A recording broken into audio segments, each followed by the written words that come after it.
नमस्कार दोस्तों, स्वागत है आपका एक और धमाकेदार मूवी एक्सप्लेनेशन वीडियो में। आज हम लेकर आए हैं एक ऐसी फिल्म जो भविष्य में सेट है, जिसमें कॉमेडी भी है, एक्शन भी और ट्विस्ट भी। The adventures of Pluto Nash. तो चलिए बिना देरी के शुरू करते हैं। फिल्म की सेटिंग है भविष्य का चांद यानी मून पर। वहाँ इंसानों ने कॉलोनियां बसा ली हैं और पृथ्वी से कुछ लोग चांद पर शिफ्ट हो चुके हैं। तो कहानी शुरू होती है प्लूटो नैश से। प्लूटो एक बड़ा स्मगलर था, लेकिन अभी-अभी वो जेल से रिहा हुआ है। अब वो अपनी जिंदगी की एक नई शुरुआत करना चाहता है, बिना किसी क्राइम के, शांति से। रिहाई के कुछ दिन बाद वो अपने पुराने दोस्त के क्लब पहुंचता है। दोस्त का नाम है एंटनी फ्रैंकोस्की। अब भाई, एंटनी गायक बनना चाहता है, लेकिन क्या ही बेसुरा गाता है। और क्लब का हाल तो ऐसा जैसे कोई सुनसान गली हो। एंटनी प्लूटो से कहता है, भाई जरा बताना मेरा गाना कैसा था, क्लब कैसा लग रहा है और मेरा नाम कूल लग रहा है ना। प्लूटो थोड़ा हंसता है, फिर सीधा सपाट जवाब देता है, तेरा गाना सुन के माइक भी आत्महत्या करने वाला था। क्लब का हाल देख के लगता है बंद ही हो जाएगा। और भाई, तेरा नाम एंटनी फ्रैंकोस्की, कोई याद भी नहीं रखेगा ये नाम। फिर प्लूटो उसको सलाह देता है, नाम छोटा रख, स्टाइलिश रख, टोनी फ्रांसिस रख ले, मस्त लगेगा। एंटनी को ये नाम पसंद आ जाता है और वहीं से उसकी नई पहचान बनती है, टोनी फ्रांसिस। अब कहानी में ट्विस्ट आता है। प्लूटो वॉशरूम गया होता है और तभी क्लब का मकान मालिक वहां आता है। असल में एंटनी ने कभी किराया नहीं चुकाया था। मकान मालिक गुस्से में लाल होकर सीधा एसिड लेकर आ जाता है उसे मारने। लेकिन तभी प्लूटो वापस आता है और एकदम समय रहते एंटनी को बचा लेता है। मकान मालिक प्लूटो को पहचान लेता है। अब क्योंकि एंटनी की जान बची और क्लब भी खतरे में था, तो प्लूटो फैसला करता है आवर वो क्लब खरीद लेता है। यहीं से शुरू होती है प्लूटो नैश की नई जर्नी। तो अब से ठीक 7 साल बाद प्लूटो नैश की जिंदगी पूरी तरह बदल चुकी थी। वो जो कभी चांद का सबसे बड़ा स्मगलर था, अब चांद का सबसे मशहूर क्लब का मालिक बन चुका था। उसका क्लब, क्लब प्लूटो, पूरे मून पर नंबर 1 एंटरटेनमेंट स्पॉट बन गया था। और प्लूटो अब ईमानदारी से जी रहा था, बिना किसी जुर्म के। हर रोज मेहनत करता, लोगों को हंसते गाते देखता और अपनी नई जिंदगी को दिल से एंजॉय कर रहा था। तभी एक दिन एंट्री होती है फिल्म की हीरोइन की, दीना। दीना अपने लिए काम की तलाश में क्लब प्लूटो पहुंचती है। वो प्लूटो से कहती है, क्या आपके पास कोई सिंगर की जॉब है, मैं गा सकती हूँ। प्लूटो दीना को गौर से देखता है, फिर मुस्कुराता है। असल में दीना के पापा को वो बहुत अच्छे से जानता था। एक जमाने में वो उसके पुराने जानकारों में से थे। लेकिन दीना के साथ एक प्रॉब्लम थी। उसका मून कार्ड एक्सपायर हो चुका था, जो चांद पर रहने और काम करने के लिए जरूरी होता है। इसलिए प्लूटो उसे सिंगर की नहीं, वेटर की जॉब ऑफर करता है, ताकि वो लीगल तरीके से काम कर सके। और दीना मजबूरी में ही सही, लेकिन मान जाती है। एक रात जब क्लब बंद हो चुका था और सारे लोग जा चुके थे, प्लूटो नैश अपने ऑफिस में बैठा होता है, जब कुछ अनजान लोग क्लब में दाखिल होते हैं, सूट बूट में, लेकिन चेहरे पर अजीब सा घमंड और चाल में धमकी। वो लोग सीधे प्लूटो से कहते हैं, हम तुम्हारा क्लब खरीदना चाहते हैं 40 करोड़ में। प्लूटो थोड़ा हंसता है, पैसे अच्छे हैं, पर मेरा क्लब बिकाऊ नहीं है। बस फिर क्या था, उनकी आवाज बदल जाती है और अंदाज भी। सोच समझ के जवाब दे नैश, वरना अंजाम बुरा होगा। प्लूटो भी चुप नहीं रहता। वो इंटरकॉम पे कहता है, ब्रूनो आजा जरा। और फिर एंट्री होती है ब्रूनो की, जो प्लूटो का पुराना बॉडीगार्ड है। पर कोई आम बॉडीगार्ड नहीं, एक पुराना मॉडल का रोबोट है। देखते ही देखते प्लूटो और ब्रूनो मिलकर उन बदतमीज आदमियों को क्लब से बाहर निकाल फेंकते हैं। लेकिन जाते जाते उनमें से एक पलट के कहता है, हम रेक्स क्रिएटर के आदमी हैं और अगर यहाँ उसका कैसीनो नहीं खुला तो बहुत बुरा होगा। और वाकई कुछ ही दिनों में वो बुरा हो भी जाता है। एक रात क्लब के अंदर जब प्लूटो और दीना अकेले होते हैं, तभी क्लब में जोर का धमाका होता है। एक बम विस्फोट, सीधा क्लब पर हमला। क्लब पूरी तरह तबाह हो जाता है, लेकिन शुक्र है ब्रूनो का, जो आखिरी वक्त पर दोनों को बाहर निकाल देता है। प्लूटो और दीना जिंदा बच जाते हैं, पर अब प्लूटो की आंखों में फिर से वही पुरानी आग जल उठती है। अब ये सिर्फ क्लब की लड़ाई नहीं रही, अब ये बदले की कहानी बन चुकी थी। जिस क्लब को उसने मेहनत से खड़ा किया था, जहां उसकी नई जिंदगी शुरू हुई थी, उसे उसके सामने उड़ा दिया गया। अब बस एक ही सवाल था, किया किसने? प्लूटो को सब समझ आ चुका था। वो उन्हीं बदमाशों के पीछे लग जाता है जिन्होंने खुद को रेक्स क्रेटर के आदमी कहा था। ब्रूनो और दीना भी उसके साथ निकलते हैं और तभी शुरू होती है एक जबरदस्त गन फाइट। सड़कों पर, गलियों में प्लूटो और ब्रूनो की जोड़ी उन गुंडों पर भारी पड़ती है। ब्रूनो, जो एक रोबोट है, गोलियां रोकता है, गाड़ियों को उठाकर फेंक देता है। और दीना, भाई दीना भी कम नहीं, पीछे से फुल सपोर्ट देती है। तू सिंगर बनना चाहती थी ना दीना, अब एक्शन हीरोइन बन गई है तू। अब रेक्स क्रेटर के आदमी चारों तरफ फैल चुके हैं। प्लूटो, ब्रूनो और दीना को समझ आ जाता है कि अब खुले में रहना खतरे से खाली नहीं है, इसलिए वो तीनों एक सुनसान मोटेल में छुप जाते हैं। प्लूटो अपने एक पुराने पुलिस दोस्त से मिलने जाता है।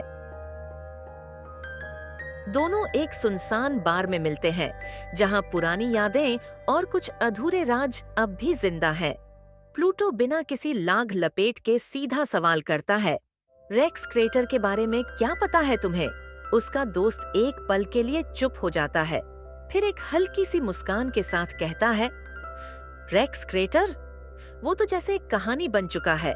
कोई उसे मिथ मानता है, कोई कहता है वो कभी था ही नहीं, लेकिन कुछ लोग ये भी कहते हैं कि वो एक क्लोन है। प्लूटो हैरान रह जाता है। फिर दोस्त आगे बताता है, एक क्लोनिंग डॉक्टर थी, रूना पेटेंट। सुना है वही थी जिसने रेक्स को बनाया था, लेकिन वो 8 साल पहले पृथ्वी से यहाँ चांद पर आई थी और यहीं किसी रहस्यमयी हादसे में मारी गई। अब प्लूटो समझ चुका था कि ये केस जितना दिखता है उससे कहीं ज्यादा गहरा है। वो पुलिस के डाटाबेस को हैक करता है, पुरानी फाइलें खंगालता है और तभी उसे एक और नाम मिलता है, मोना जिम्मर, एक औरत जो चांद पर बॉडी ऑल्ट्रेशन की शॉप चलाती है। वहाँ लोग अपनी शक्लें बदलवाते हैं, आंखें, चेहरा, यहाँ तक कि पूरी पहचान मिटा दी जाती है। मोना जिम्मर का नाम सुनते ही प्लूटो समझ जाता है, अगर रेक्स क्रेटर वाकई में कोई क्लोन है, तो मोना जिम्मर उस राज की चाबी हो सकती है। अब प्लूटो को ज्यादा देर रुकना नहीं है, उसे सीधे मोना जिम्मर तक पहुंचना है। इस बार प्लूटो और डिना एक चाल चलते हैं। दोनों हस्बैंड वाइफ बनकर पहुंचते हैं मोना जिम्मर की शॉप पर। प्लूटो आगे बढ़कर कहता है, हमें थोड़ा बॉडी ऑल्ट्रेशन करवाना है, कुछ नया ट्राई करना है। मोना जिम्मर उनकी तरफ देखती है और फिर उन्हें एक एडवांस मशीन के पास ले जाती है। मशीन स्क्रीन पर अलग अलग बॉडी ऑप्शन दिखाने लगती है, कुछ बेहद अजीब और कुछ तो इतने इंटरेस्टिंग कि डिना खुद भी थोड़ी चौंक जाती है। मोना प्रोफेशनल टोन में कहती है, बॉडी ऑल्ट्रेशन से पहले मुझे आपके मेडिकल रिकॉर्ड्स और पुलिस परमिट चाहिए। लेकिन प्लूटो और डिना उसे घूरते हैं और फिर धीरे से एक मोटी रकम उसके हाथ में रख देते हैं। पैसे देखकर मोना थोड़ी देर सोचती है और फिर पैसे रख लेती है, और तभी प्लूटो अपनी जैकेट के अंदर से एक नकली पुलिस बैज निकालता है और मोना के सामने रख देता है। हम पुलिस डिपार्टमेंट से हैं, अब चुपचाप सब सच बताओ।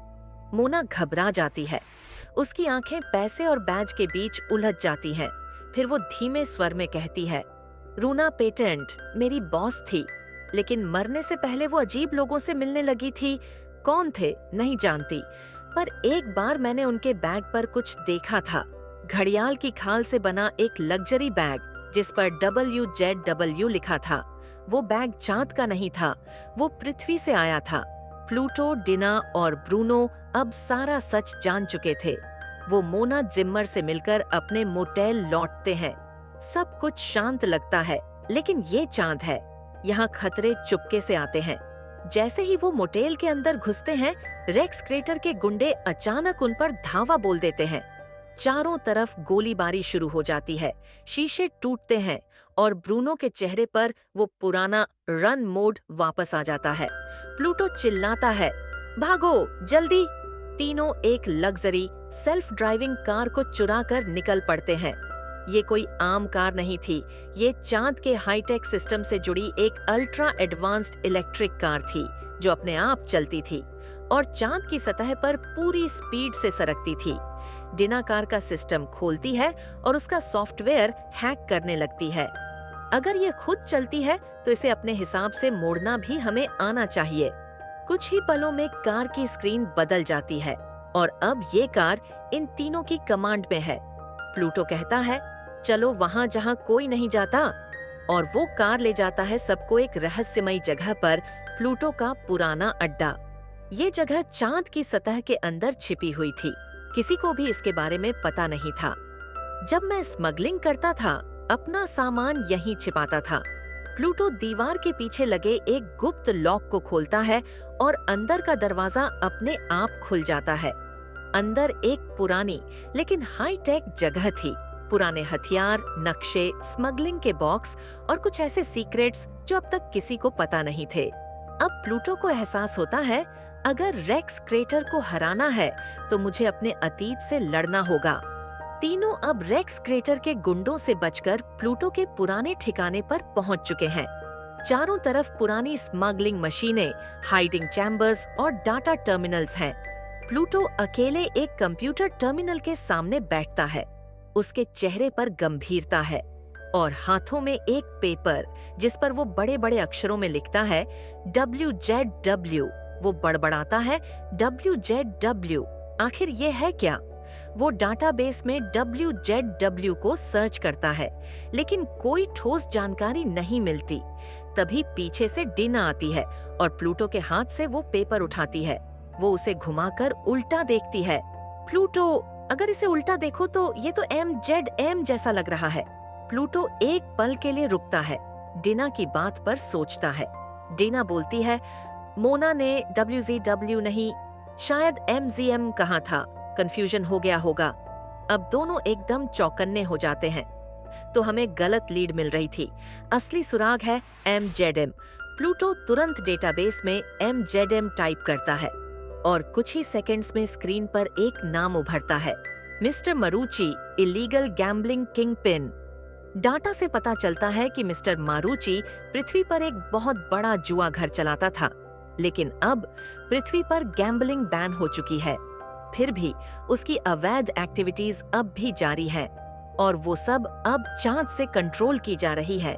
प्लूटो स्क्रीन पर झूम करता है। एक तस्वीर उभरती है, मिस्टर मारूची के हाथ में वही घड़ियाल की खाल की बैग जिस पर साफ लिखा है MZM। अब सारे टुकड़े एक साथ जुड़ने लगते हैं। डिना कहती है, इसका मतलब रेक्स क्रेटर असली में मिस्टर मारूची ही है। ब्रूनो हैरान होकर बोलता है, मतलब उसने अपनी असली पहचान छुपा रखी थी। वो खुद को रेक्स कहता है, लेकिन असल में वो तो पृथ्वी का मोस्ट वांटेड है। अब प्लूटो की आंखों में एक नई चमक है। अब खेल असली में शुरू होगा। प्लूटो, डिना और ब्रूनो अब भी सदमे में है कि मिस्टर मारूची ही रेक्स क्रेटर है। तभी प्लूटो का कम्युनिकेशन डिवाइस बजता है, एक इनकमिंग वीडियो कॉल। स्क्रीन पर उसकी माँ होती है, आंखों में आंसू, चेहरा चिंता में डूबा। प्लूटो, बेटा, वो क्लेमोर, तुम्हारा दोस्त, उसे मार डाला किसी ने। उसका वही पुराना पुलिस दोस्त जिसने उसे रेक्स क्रेटर के बारे में पहली बार बताया था, अब इस दुनिया में नहीं रहा। उसे रेक्स के आदमियों ने मार डाला था और इससे भी बुरी खबर, उनके ठिकाने का पता भी अब रेक्स के गुंडों को लग चुका है। ब्रूनो अपनी एक्स-रे विजन से बाहर देखता है। प्लूटो, वो लोग यहाँ हैं और उनके पास बहुत एडवांस हथियार हैं। प्लूटो चारों ओर देखता है, लेकिन उसके पास कोई हथियार नहीं है। अब बस एक ही रास्ता बचता है, भागो। एक रॉकेट लॉन्चर निकालता है और सीधा उनके अड्डे की तरफ फायर करता है। बूम! पूरा अड्डा हिल जाता है। तीनों भागते हुए एक पुराने बाथरूम चैम्बर में कूदते हैं, लेकिन वो चैम्बर एक एंटी ग्रेविटी टॉयलेट कैप्सूल था जो हवा में उड़कर सीधा चांद की सतह पर जा गिरता है। गुंडे पीछा नहीं छोड़ते और एक जबरदस्त चेज सीन शुरू होता है। तीनों कार उठाते हैं और चांद की सतह पर भागते हैं, लेकिन जैसे ही वो एक बड़े क्रेटर से कूदते हैं, कार का बैलेंस बिगड़ जाता है। वो सीधा जाकर चांद की सतह पर क्रैश होती है। कार पूरी तरह से नष्ट हो चुकी थी। अब कोई चारा नहीं, तीनों को स्पेस सूट पहनकर पैदल भागना पड़ता है। तीनों अब बेतहाशा घूम रहे हैं। चारों ओर वीरानी है, चांद की ठंडी हवाएं और ऑक्सीजन तेजी से खत्म होती जा रही है। प्लूटो लड़खड़ाकर गिरता है। डिना भी बेहोश हो जाती है। तभी ब्रूनो अपनी बची खुची एनर्जी से उन्हें उठाता है, अपनी बाहों में दोनों को पकड़कर घसीटता है। लेकिन ब्रूनो की बैटरी भी अब अंतिम स्तर पर पहुंच चुकी थी। तभी दूर से एक पुरानी लेकिन तेज रफ्तार स्मगलिंग बाइक आती है। उस पर बैठा है फेलिक्स, एक छोटा मगर चालाक स्मगलर। वो देखता है कि एक रोबोट दो बेहोश इंसानों को उठाए खड़ा है। फेलिक्स अपनी बाइक रोकता है, हैरानी से देखता है। ओहो, आज तो चांद पर कुछ असली माल मिला है। फेलिक्स तीनों को अपनी गाड़ी में बिठाता है। धीरे धीरे प्लूटो, डिना और ब्रूनो होश में आने लगते हैं। होश में आने के बाद बातों बातों में फेलिक्स को पता चलता है कि ये वही प्लूटो नैश है जिसका वो बहुत बड़ा फैन है। वो खुशी से चौंकते हुए कहता है कि उसी की वजह से उसने स्मगलिंग के धंधे में कदम रखा था। प्लूटो फेलिक्स से कहता है कि उसे रेक्स क्रेटर के कैसिनो तक लेकर चले। फेलिक्स बिना किसी सवाल के हामी भरता है और तीनों को लेकर वहीं निकल पड़ता है। ब्रूनो, डीना और प्लूटो तीनों भेष बदलकर रेक्स क्रेटर के कैसिनो में दाखिल होते हैं। कैसिनो की रंगीन रोशनी, तेज म्यूजिक और भीड़ के बीच वो खुद को बड़ी सफाई से छुपा लेते हैं। प्लूटो अपने पुराने दोस्त टोनी फ्रांसिस से मिलने की कोशिश करता है, वही टोनी जिसकी उसने पहले कभी जान बचाई थी। इसी दौरान एक स्लॉट मशीन बार बार ब्रूनो के पीछे पड़ जाती है। तंग आकर ब्रूनो उसका एक हाथ तोड़ देता है। गुस्से में आकर कैसिनो के कर्मचारी ब्रूनो को पकड़ लेते हैं। उधर फेलिक्स की बेवकूफी की वजह से रेक्स के आदमियों को पता चल जाता है कि प्लूटो नैश जिंदा है और इसी कैसिनो में है। टोनी फ्रांसिस, जो अभी अपना शो खत्म कर चुका होता है, चुपचाप प्लूटो से मिलता है और उसे रेक्स के पेंट हाउस तक पहुंचने का रास्ता बता देता है। लेकिन इससे पहले कि वो वहां पहुंच पाते, रेक्स के गुंडे उन्हें पकड़ लेते हैं। प्लूटो, डीना और ब्रूनो तीनों को जबरदस्ती रेक्स क्रेटर के पेंट हाउस ले जाया जाता है। रेक्स क्रेटर के ऑफिस में प्लूटो को लाया जाता है। कमरे में हल्की रोशनी है और सामने एक लंबी रिवॉल्विंग चेयर में कोई बैठा है, पीठ पूरी तरह से प्लूटो की तरफ मुड़ी हुई। प्लूटो बिना डरे आगे बढ़ता है और कड़क आवाज में कहता है, मैं तुम्हारा सारा सच जानता हूँ। तुम रेक्स क्रेटर नहीं हो।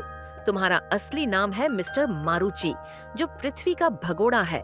उसके इतना कहते ही कुर्सी धीरे धीरे घूमती है और जैसे ही चेहरा सामने आता है, प्लूटो एकदम शॉक्ड रह जाता है। कुर्सी पर बैठा आदमी हूबहू प्लूटो जैसा दिखता है। मारुचि मुस्कुराता है और कहता है, मून पर गैरकानूनी जुआ चलाने के लिए मुझे ऐसा चेहरा चाहिए था जिससे कोई शक न करे, और जब मुझे तुम्हारा डीएनए और यादें मिली तो मैं बन गया तुम। इसी बीच ब्रूनो और डीना को भी पकड़कर वहां लाया जाता है, मारुचि के गुंडों द्वारा।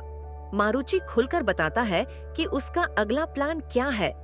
अब मैं क्लब प्लूटो पर कब्जा करूंगा और वहां खोलूंगा मून का सबसे बड़ा कैसीनो। लेकिन बातचीत के बीच ही हाथापाई शुरू हो जाती है और दोनों एक जैसे दिखने वाले लोग भिड़ जाते हैं। गोलियों, मुक्कों और कंफ्यूजन के बीच किसी को समझ नहीं आता असली प्लूटो कौन है और मारुचि कौन। दोनों प्लूटो एक जैसे दिखते हैं। लड़ाई पूरे जोर पर है, गोलियां चल रही हैं, मारपीट, किक, पंच सब चल रहा है। गुंडे कंफ्यूज हो जाते हैं कि असली प्लूटो कौन है और इसी चक्कर में एक गुंडा गलती से मारुचि पर गोली चला देता है। मारुचि गिरता है मगर उठकर खड़ा हो जाता है। उसने बुलेट प्रूफ जैकेट पहनी हुई होती है। वो गुस्से में और ज्यादा हिंसक हो जाता है और एक बार फिर लड़ाई शुरू होती है, इस बार आर पार की। काफी देर की जबरदस्त टक्कर के बाद आखिरकार प्लूटो कावो लड़ते हुए ही मारा जाता है। एक दमदार पंच और ब्रूनो की एक झटकेदार टक्कर मारुचि को सीधा नीचे गिरा देती है। कुछ वक्त बाद क्लब प्लूटो फिर से रीओपन होता है, नाच, गाना, खुशी और चमक से भरा हुआ। डीना बन चुकी है क्लब की स्टार सिंगर और ब्रूनो क्लब का नया मैनेजर। प्लूटो बार के कोने में बैठा सब देखता है, मुस्कुराता है और कहता है, फाइनली सब ठीक हो गया। तो दोस्तों, इस तरह खत्म होती है the adventures of Pluto Nash की ये जबरदस्त कहानी। अगर आपको ये कहानी पसंद आई हो तो वीडियो को लाइक जरूर करें और ऐसी ही फिल्मी कहानियों की जबरदस्त और मजेदार एक्सप्लेनेशन पाने के लिए चैनल को सब्सक्राइब करना मत भूलिए। मिलते हैं अगली वीडियो में एक नई फिल्म, नई कहानी और ढेर सारे ट्विस्ट्स के साथ।